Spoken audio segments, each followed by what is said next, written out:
Dominic Ongwen, who was abducted and pressed into service as a young teenager in 1988 in the group's guerrilla war against the government of Uganda's President Yoweri Museveni, faces 70 charges at the International Criminal Court. Where was this one? Charges as untimely. Earlier, judges had rejected as a delaying tactic a last-minute request by defense lawyers to postpone the trial opening. The request to halt the opening of this trial is therefore rejected.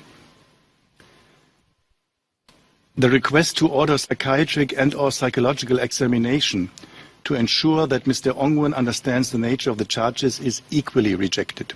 In this context, the Chamber recalls the Appeals Chamber judgment. Mr. Ongwen, please rise. Dressed in a sober suit, Ongwen appeared unsure of his surroundings.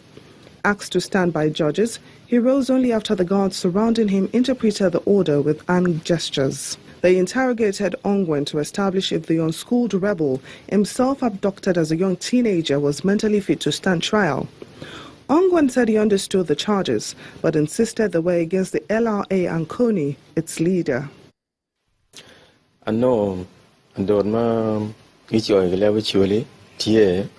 It was the LRA who abducted and killed people in northern Uganda, and I'm one of the people against whom the LRA committed atrocities.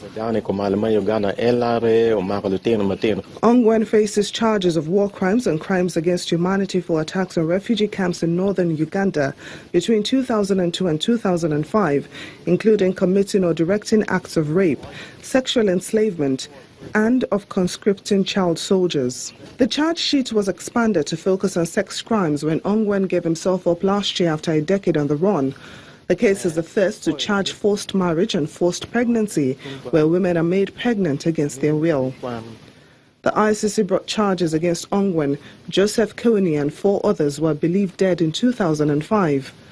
Ongwen gave himself up to U.S. troops last January, fearing for his life after falling out with Kony, who is still at large.